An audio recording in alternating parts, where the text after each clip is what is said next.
நதிக்கும் நீர்வீழ்ச்சிக்கும் ஒரு வித்தியாசம் இருக்குது. இந்த நீர்வீழ்ச்சியில இருக்கிற இந்த தண்ணி பார்த்தீங்களா, ஆர்ப்பரித்து கொண்டு அப்படியே அங்கு இங்குமா தாவி தாவி விழுகிறத பாருங்களேன். இன்னைக்கு அதே மாதிரி தான் நிறைய பேருடைய வாழ்க்கையில அவங்க ஸ்ட்ராங்கா ஒரு இடத்துல இருக்கிறது இல்லைங்க. நிறைய காரியத்துல அலைப்பாயிறது, இதனால தோல்வி அடைகிறது. ஒரு மனிதன் சோர்ந்து போய் வயல்வெளியில ஓரமா உட்கார்ந்துக்கிட்டு கையில கடப்பாறை மேல தலையை சாச்சு உட்கார்ந்துருந்தான். ஒரு முதியவர் வந்தார். முதியவர் வந்து கேட்டார், ஏன்பா இவ்வளவு சோகமா இருக்கிற? அவன் சொன்னா, ஐயா நான் எவ்வளவோ தோண்டி பார்த்துட்டேன், தண்ணி கிடைக்கவே இல்லையா, என் வயல் வந்து காயுது, எனக்கு தண்ணி வேணும், தண்ணி இல்லாம ரொம்ப கஷ்டப்படுறேன், சோர்ந்து போயிட்டேன். அப்போ பெரியவர் சொன்னாரு, எங்க தோண்டின காமிப்பா அப்படின்னு. உடனே தோண்டின இடத்த இந்த மனிதன் கூடி கொண்டு போய் காண்பித்தார். பார்த்தா 15 அடி ஆழத்துக்கு 12 குழி தோண்டி இருக்கிறார்.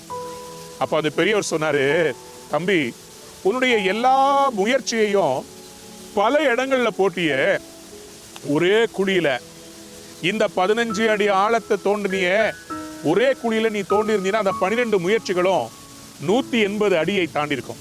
ஒரு இடத்துல தோண்டுபானார். அந்த மனிதன் என்ன செய்தார், ஒரே இடத்துல தோண்டினாரு. தண்ணீர் பாருங்க, இங்க பின்னாடி தெரியுது பாருங்க, மாதிரி பீச்சி அடிச்சுக்கிட்டு தண்ணீர் பூமியில இருந்து அப்படியே குழந்துக்கிட்டு வந்துச்சான். அந்த பெரியவர் சொன்னாரு, ஃபோக்கஸ் ரொம்ப முக்கியம் அப்படின்னாரு. ஆம் பிரியமானவர்களே, இன்னைக்கு பல டிஸ்ட்ராக்ஷன்ஸ் இருக்குது.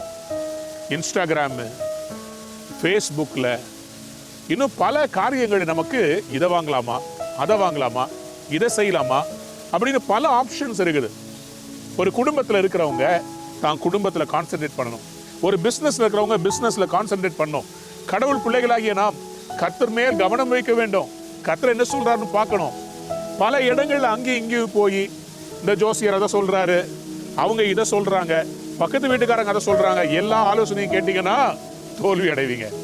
ஒன்று செய்யுங்க, கடவுள் பாதத்தில் உட்கார்ந்து நான் என்ன செய்யணும்னு சொல்லி கேளுங்க. ஃபோக்கஸ்டா ஒரு இடத்துல நம்முடைய கவனத்தை செலுத்தினா கண்டிப்பா உங்களுடைய முயற்சி வெற்றியாய் முடியும்.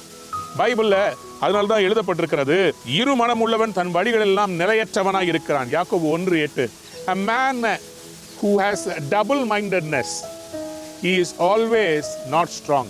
அவன் இரு மனம் உள்ளவன், அவன் என்னைக்குமே எதையும் சாதிக்க மாட்டான். ஸ்ட்ராங்கா உங்களுடைய தீர்மானங்கள் இருக்கட்டும். அதனால்தான் தவறு செய்த பாவத்தில் விழுந்து மனம் திரும்பின தாவீது இப்படியாக ஜெபித்தார். சங்கீதம் 51:10, தேவனே சுத்த இருதயத்தை என்னில் சிருஷ்டியும், நிலைவரமான ஆவியை என் உள்ளத்திலே புதுப்பியும். Give me a steadfast heart. ஆண்டவரே நிலைவரமா இருக்கணும்பா. அப்படிப்பட்ட ஆவியை கடவுள் இன்னைக்கு உங்களுக்கு தருவாராக. பாருங்க, நம்ம சொல்லும் போதே நம்முடைய இருதயத்தில் ஒரு சமாதானம் வருது பார்த்தீங்களா.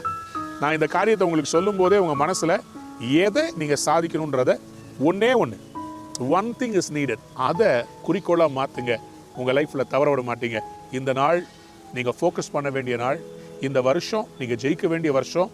ஃபோக்கஸ் பண்ணுங்க, ஜெயம் எடுங்க. God bless you.